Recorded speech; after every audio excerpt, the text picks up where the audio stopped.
Welcome back to our YouTube channel. Friends, आज की इस वीडियो में हम डिस्कस करने वाले हैं असर्शन रिजल्ट टाइप जो एमसीक्यूज होते हैं वो किस प्रकार सॉल्व करें। देखिए, बहुत लोगों को इसमें प्रॉब्लम आती है। इसी के कारण बहुत सारे नंबर्स हमारे कट जाते हैं, माइनस मार्किंग आ जाती है। बेसिकली नीट एग्ज़ाम के लिए स्पेशली मैंने ये assertion result type question solve करने की एक स्टेप यहाँ पे मैं डिस्कस करने वाला हूँ। इस स्टेप से अगर आप प्रोसीड करते हैं तो असर्शन रिजल्ट टाइप क्वेश्चन जितने भी आते हैं आपके 99.9% ये इसमें चांसेस हैं कि आपके सही होंगे। 0.1% डिपेंड करेगा आप पे कि आपकी थिंकिंग, आपके थॉट्स क्या हैं, आप कैसे टैकल करते हैं उसको। लेकिन जो भी स्टेप्स बताऊंगा इसमें 99.9% मतलब कि अप्रॉक्स में सारे 100% इसमें आपको स्टेप्स, अगर ये स्टेप्स आप अच्छे से देखते हो, अच्छे से फॉलो करते हो तो सारे असर्शन रिजल्ट टाइप क्वेश्चन आपसे एग्ज़ाम में बनने लगेंगे। ठीक है, तो अभी मैं अब कुछ एमसीक्यूज इसमें कराऊंगा भी ताकि आपको विश्वास हो जाए कि हाँ भाई, ये स्टेप से क्वेश्चंस हो जा रहे हैं। ठीक है, अगर आप इसे अप्लाई करके भी देखेंगे तो सारी जगह ये चीज़ें आपको लगेंगी। ठीक है, तो बहुत ही इम्पोर्टेंट का वीडियो है आज का, जो कि हमें बहुत ज़रूरी है देखना, क्योंकि इसी के कारण बहुत ज़्यादा हमारा टाइम भी चला जाता है एग्ज़ाम में समझने में, बहुत ज़्यादा नंबर भी कट जाते हैं और माइनस मार्किंग आ जाती है, जिससे हमारा जो नंबर है, रैंक है, बहुत ही ख़राब आ जाता है। तो स्टेप्स क्या हैं चलिए डिस्कस करते हैं। Steps to solve assertion reason type question type MCQ. ठीक है, पहला स्टेप हमारा ये होता है कि make sure both the statement written as assertion and reason are correct और इनकरेक्ट। ये तो आपको पहले से देखना होगा कि जो भी स्टेटमेंट लिखें को आपको जनरली दो स्टेटमेंट लिख के आते हैं, एक असर्शन एक रीजन। चलिए मैं आपको दिखा दूँ, अगर मैं आपको दिखाऊं तो कुछ इस प्रकार से क्वेश्चंस आते हैं।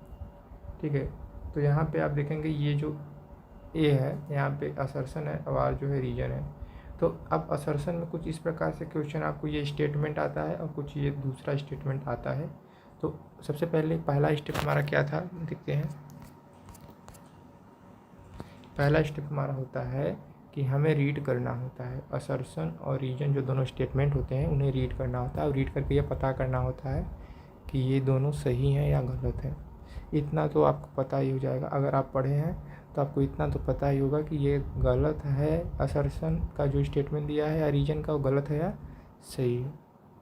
ठीक है, ये तो समझ आएगा। दिक्कत कहाँ आती है? दिक्कत आती है कि हमें ये नहीं पता कर पाते कि रीजन करेक्ट एक्सप्लेनेशन है असर्शन का या नहीं है। दिक्कत यहाँ पे आती है, तो वही दिक्कत हम दूर करेंगे। स्टेप वाइज चलेंगे तो पहला स्टेप क्या होता है, हमें ये पता करना होता है कि असर्शन और रीजन के जो दो स्टेटमेंट दिए गए हैं वो सही हैं या गलत हैं। ठीक है, अगर मान लीजिए कि असर्शन इज़ ट्रू, मान लीजिए जो स्टेटमेंट असर्शन वाला है वो ट्रू है लेकिन रीजन वाला फॉल्स है, तो मार्क क्या करेंगे आप, assertion is true but reason is false, जो कि हमको ऑप्शन में दिया रहेगा। ठीक है, दूसरा केस क्या आता है हमारे पास? दूसरा केस हमारे पास होता है कि if both assertion and reason are false statement then mark this option. मान लीजिए आपको ऑप्शन में ये भी दिया है कि both assertion and reason are false, तो आप इस ऑप्शन को मार्क करेंगे।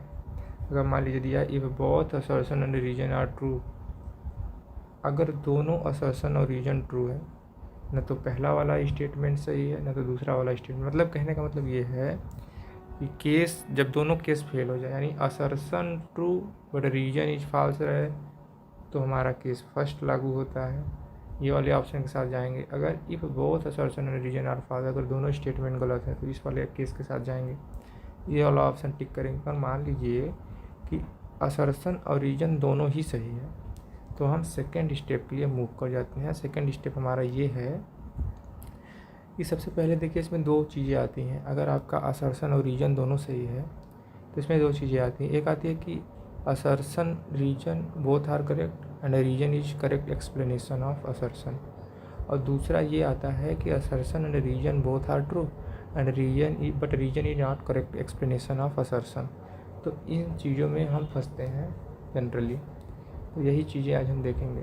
चलिए, सेकेंड स्टेप कहता है कि make sure that the given reason is correct explanation of assertion और नॉट। आपको ये मेक श्योर करना है कि असर्शन जो है हमारा, रीजन जो है हमारा, वो असर्शन का करेक्ट एक्सप्लेनेशन है या नहीं है। तो क्वेश्चन आपके माइंड में राइज होगा कि हाउ टू डिसाइड, कैसे डिसाइड करें कि रीजन करेक्ट एक्सप्लेनेशन है असर्शन का या नहीं है।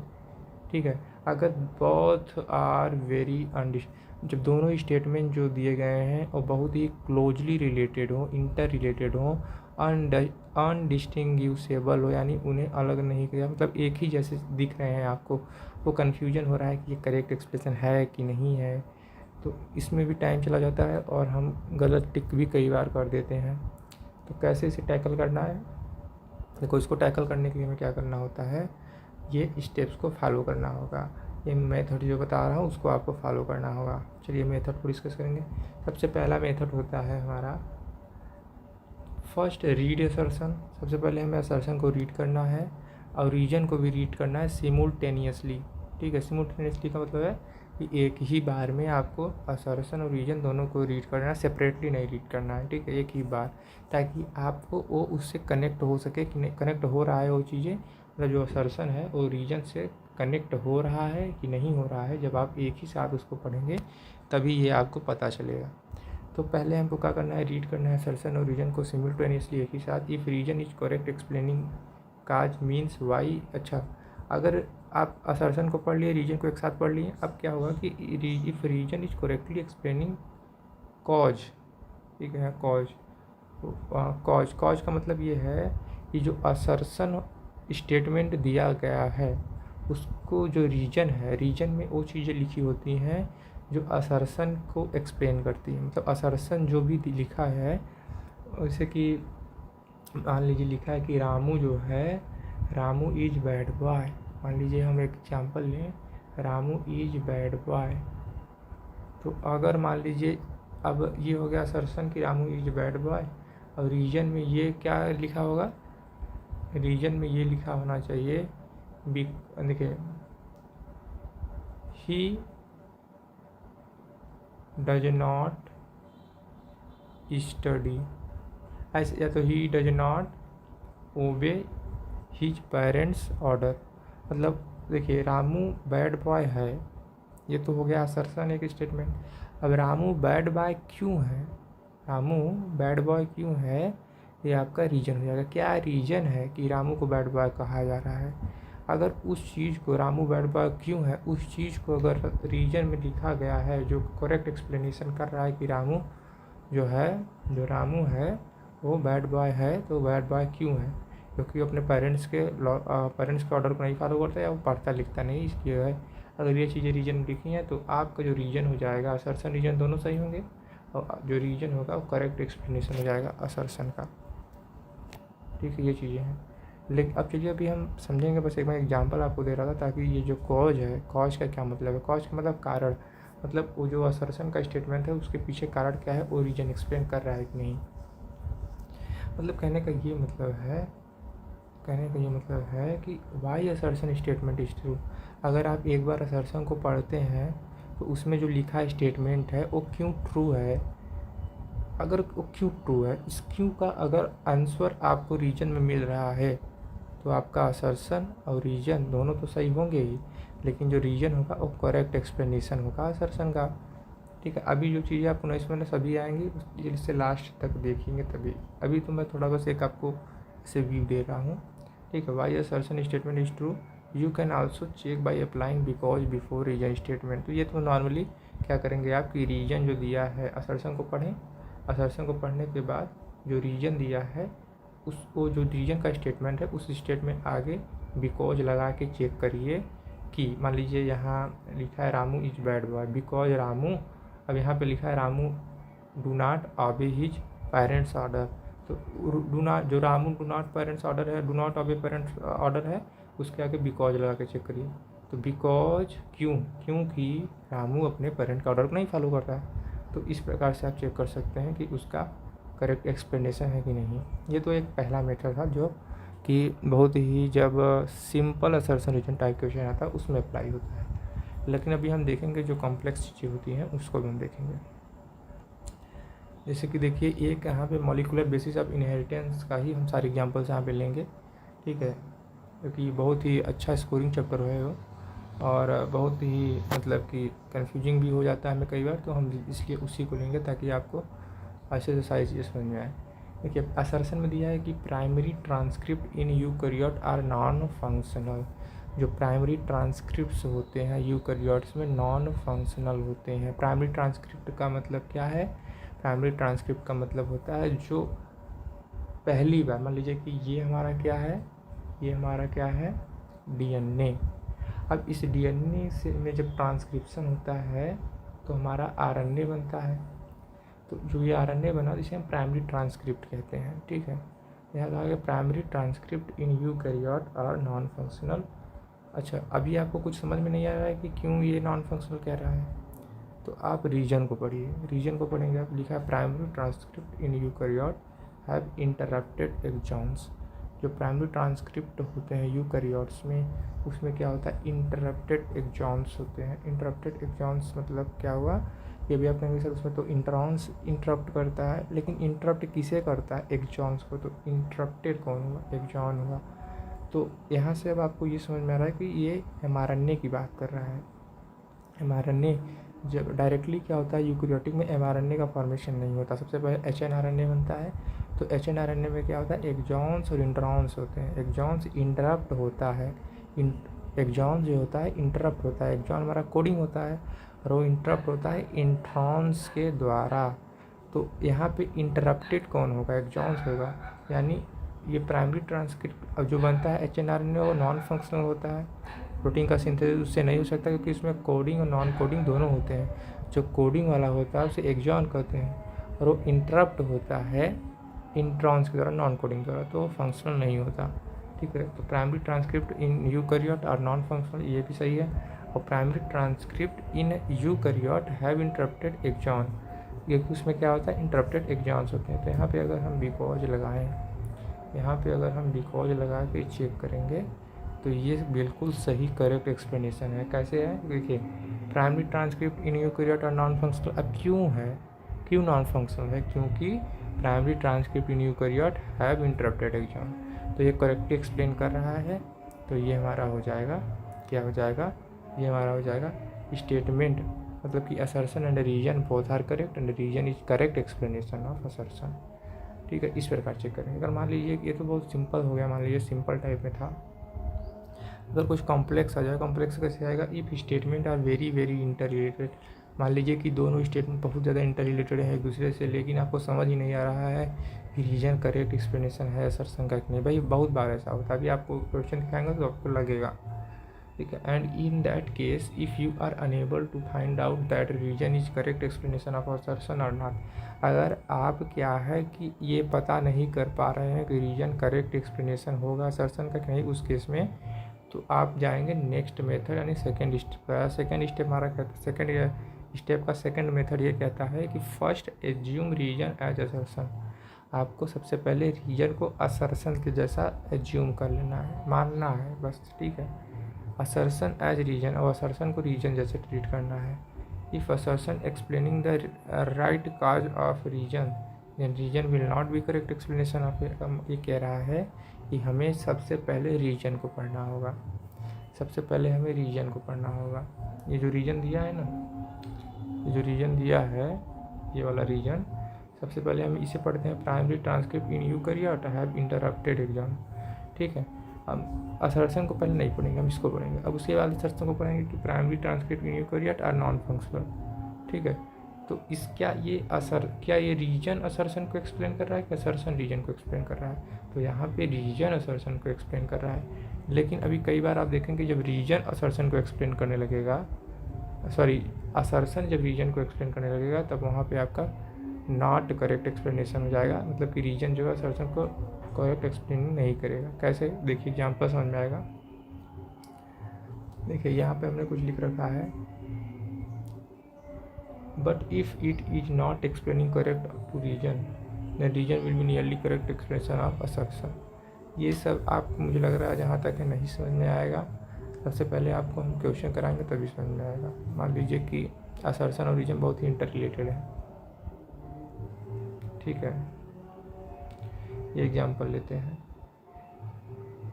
एग्जाम्पल में दिया है assertion if both strand of DNA act as template. अगर दोनों जो डीएनए हैं स्ट्रैंड वो एज अ टेम्पलेट मतलब ट्रीट होने लगे हैं, they would code for RNA molecule with different sequences. क्या, अच्छा उसके बाद क्या कहा है कि अगर दोनों स्ट्रैंड डीएनए के, देखिए 2 स्ट्रैंड ऐसे, एक होता है स्ट्रैंड, एक ये स्ट्रैंड होता है, तो अगर इसे हम खोल के इस प्रकार बना सकते हैं, ये डीएनए का स्ट्रैंड है जिसमें ये वाला जो होता है एक कोडिंग स्ट्रैंड होता है, एक कोडिंग स्ट्रैंड होता है, और ये जो होता है एक हमारा क्या होता है, ये नॉन कोडिंग होता है जिसे हम टेम्पलेट कहते हैं। इसी के कॉम्प्लीमेंट्री हमारा आरएनए बनता है और इसी के जैसा बनता है, बस वहाँ थाइमिन की जगह यूरेसिल आ जाता है। तो इसमें यही कह रहा है कि अगर दोनों स्ट्रैंड अगर यानी कोडिंग वाला स्ट्रैंड और ये स्ट्रैंड अगर दोनों जो है आरएनए बनाने लगे, यानी टेम्पलेट जैसे वर्क करने लगे, टेम्पलेट का मतलब क्या है, दोनों आरएनए बनाने लगे, तो code for RNA molecule with different sequences, तो क्या होगा कि डिफरेंट सीक्वेंसेस, इसका कुछ और भी सीक्वेंस है, ये इसके कॉम्प्लीमेंट्री आरएनए बनेंगे, ये इसके कॉम्प्लीमेंट्री बनेंगे, दोनों क्या होंगे कि अलग अलग सीक्वेंस में आरएनए बनाएंगे। और रीजन में दिया है कि the sequence of amino acid coded by them in the different protein would be different. अब देखिए रीजन में क्या असर्शन को एक्सप्लेन कर, असर्शन कर रहा है कि अगर दोनों स्ट्रैंड डीएनए के क्या करेंगे, ट्रांसक्रिप्शन कर लेंगे तो 2 अलग अलग सीक्वेंस के आरएनए हमारे पास आ जाएंगे। अब अगर हम यहाँ बिकॉज लगाएं, क्योंकि sequence of amino acid coded by them that in the protein would be different, क्योंकि जो अमीनो एसिड उनके द्वारा कोड किया जाएगा वो डिफरेंट होगा। क्या प्रोटीन जो है, क्या आरएनए प्रोटीन पे डिपेंड करता है, आरएनए से प्रोटीन बनता है या प्रोटीन से आरएनए बनता है, आप पहले ये बताइए हमें। तो देखिए हम क्या करते हैं, आरएनए से प्रोटीन बनता है, तो क्या प्रोटीन का formation sequence of amino acid coded by them protein would be, अगर प्रोटीन का सीक्वेंस डिफरेंट होगा तो आरएनए मॉलिक्यूल का सीक्वेंस डिफरेंट होगा नहीं, क्योंकि आरएनए प्रोटीन के फॉर्मेशन में थोड़ी डिपेंड करता है। तो ये क्या हो जाएगा, हमारा असर्शन जो है, ये जो असर्शन है ये रीजन को करेक्टली एक्सप्लेन कर रहा है, रीजन करेक्टली एक्सप्लेन कर रहा है असर्शन को, आप बताइए। तो यहाँ पे जो असर्शन है वो रीजन को करेक्टली एक्सप्लेन कर रहा है। कैसे कर रहा है, देखिए अगर हम इसे असर्शन मान लें, अगर हम इसे असर्शन मान लें और इसे रीजन मान लें, अब इसे पढ़िए, the sequence of amino acid coded by them the protein would be different. Sequence of amino acid coded by them, them का मतलब यहाँ पे क्या है, प्रोटीन का फॉर्मेशन कौन करता है, आरएनए, तो कोडेड बाय देम यानी RNA, in the proteins would be different. अच्छा, the sequence of amino acid, जो अमीनो एसिड आरएनए द्वारा कोड किया जाएगा वो क्या होगा, उस जो प्रोटीन होगी वो डिफरेंट होगी, ठीक है, यानी डिफरेंट आरएनए से डिफरेंट प्रोटीन की कोडिंग होगी। अब क्यों होगी, ये हम इसे असर्शन मानेंगे, तो क्यों का रीजन हम इससे पूछेंगे, क्योंकि ये both strands of DNA act as template, अगर दोनों स्ट्रैंड डीएनए के टेम्पलेट जैसे वर्क करने लगेंगे, code for RNA molecule with different sequence, क्योंकि अगर दोनों स्ट्रैंड डीएनए के टेम्पलेट जैसे वर्क करने लगेंगे तो दोनों डिफरेंट सीक्वेंस ऑफ आरएनए बनाएंगे, और जब डिफरेंट सीक्वेंस ऑफ आरएनए बनेगा तो different sequence of amino acid भी बनेगा, ठीक है। तो यानी ये वाला जो है इससे एक्सप्लेन कर रहा है। तो यहाँ पे हमें सबसे पहले क्या करना होता है, इसको पढ़ना होता है और इसको पढ़ना होता है। पढ़ने के बाद हमें अगर ये चेक करना होता है कि ये इसको ये एक्सप्लेन कर रहा है या इसको, इस वाले स्टेटमेंट को ये वाला स्टेटमेंट एक्सप्लेन कर रहा है, ठीक है। अगर ये जो ये वाला एक्सप्रेशन है इस वाले एक्सप्रेशन को एक्सप्लेन कर रहा है तो आपका both A and R correct हो जाएगा, but R is not correct explanation, कि आर थोड़ी से एक्सप्लेन कर रहा है बल्कि ए ही आर को एक्सप्लेन कर रहा है, ये मैं आपको बताना चाहता हूँ, ठीक है। इस प्रकार से because assertion is defining to reason, not reason is defining to assertion, तो क्या हो जाएगा, रीजन नॉट करेक्ट एक्सप्लेनेशन आप ये हो जाएगा। आई होप आप समझ गए होंगे। यहाँ पे कुछ क्वेश्चन दिए गए हैं, आप चाहे तो कर सकते हैं, 1-2 मैं करा भी दे रहा हूँ। देखिए इसमें दिया गया है कि each strand of DNA act as template for synthesize, ये तो हम कर चुके हैं, ये वाला देखते हैं दूसरा, beta galactosidase synthesize by E coli catalyse lactose, beta galactoside synthesize, जो ई कोलाई होता है बीटा गैलेक्टोसाइडेज का सिंथेसाइज करता है, जो कैटलिज करता है लैक्टोज को। रीजन क्या है, because E coli does not synthesise the enzyme परमिएज if lactose is present in the medium, तो ये तो रीजन क्या हो जाएगा आपका फॉल्स हो जाएगा, असर्शन जो है वो क्या हो जाएगा, beta galactoside synthesize by E coli catalyse electrode. हाँ, तो ये ट्रू हो जाएगा। तो assertion is true but reason is false. अब इसमें देखिए असर्शन इज ट्रू और रीजन इज फॉल्स कहाँ दिया, तीसरा ऑप्शन हो जाएगा आपका।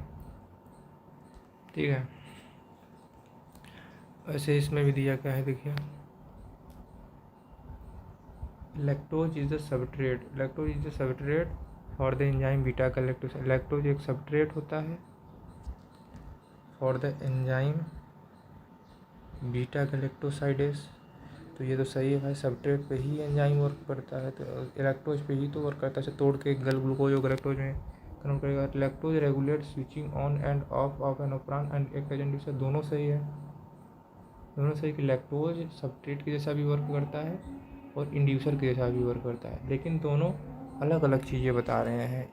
तो यहाँ पे ये दोनों अलग अलग चीज़ें बता रहे हैं, इंटर रिलेटेबल नहीं है।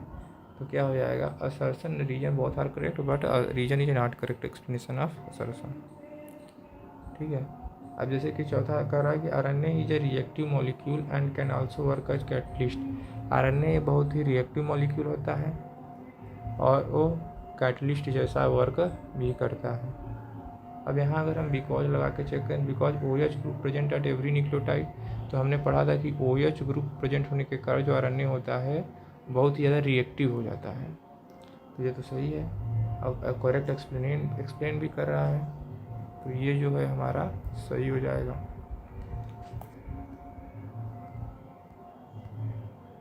ठीक है, ये हमारा क्या हो जाएगा, सही हो जाएगा। कहाँ गया ये, आगे पढ़ेंगे तो आरएनए मेक इट लेवाइल एंड इजी डिग्रेडेबल, बहुत रिएक्टिव होने के कारण लेवाइल और इजी डिग्रेडेबल हो जाए। तो उससे नहीं, हमको ये रीजन में दिया है कि ये इसका हमको रीजन मिल गया असर्शन का, तो ये सही हो जाएगा दोनों। करेक्ट एक्सप्लेनेशन ऑफ असर्शन होगा। DNA can directly code for the synthesis of, DNA can directly code for synthesis of protein. तो ये तो एकदम गलत है भैया, डीएनए ही मतलब डायरेक्टली नहीं कोड करता। सबसे पहले डीएनए एमआरएनए में चेंज होता है, फिर एमआरएनए में ट्रांसलेशन होकर प्रोटीन का फॉर्मेशन होता है। DNA need no intermediate to express the character, गलत है। एमआरएनए इंटरमीडिएट जैसा होता है, यूकैरियोटिक में पहले एचएनआरएनए फिर एमआरएनए बनता है, तो दोनों ये गलत हो जाएंगे। Both assertion and reason are false.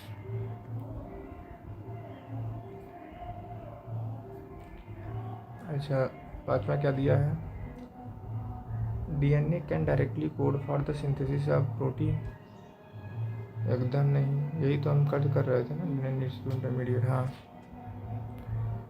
Six क्या है, if both strands of DNA act as template they would code for RNA molecule with different sequences, ये भी कर चुके हैं।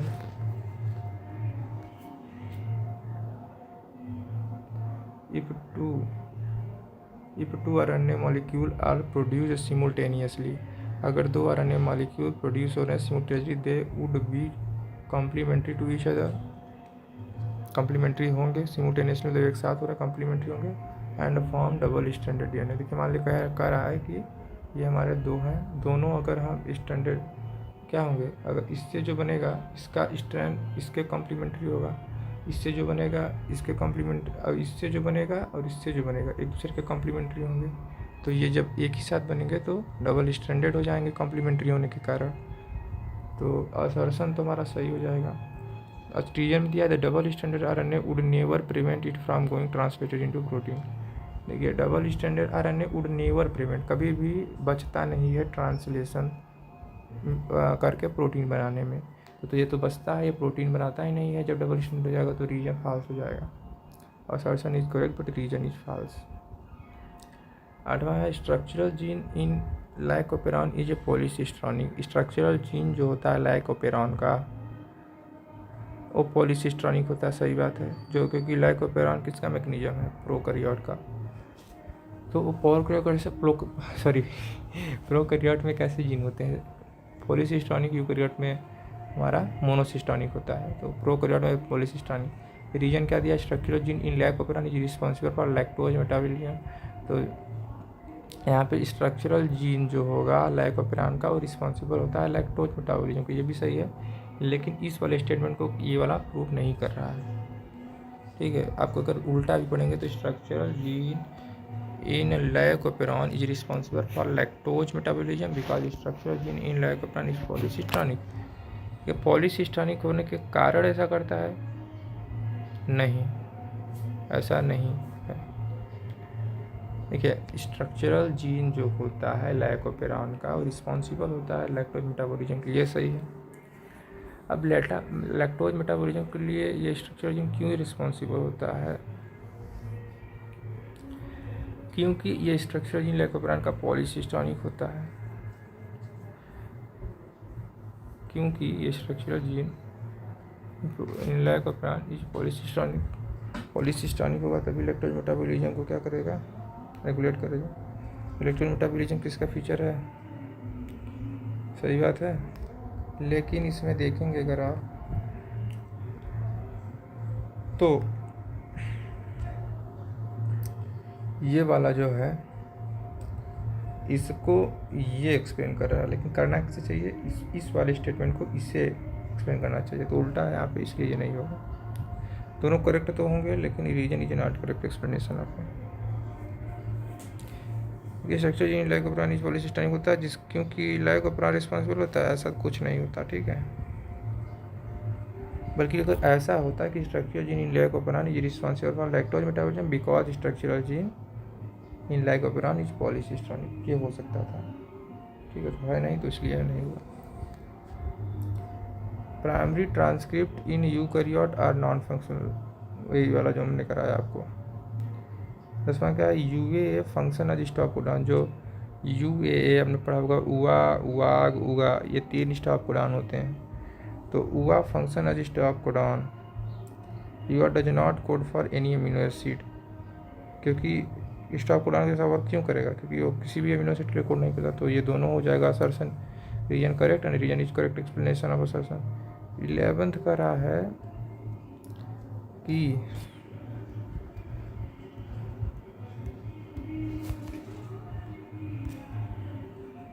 पता नहीं क्या हो जा रहा है।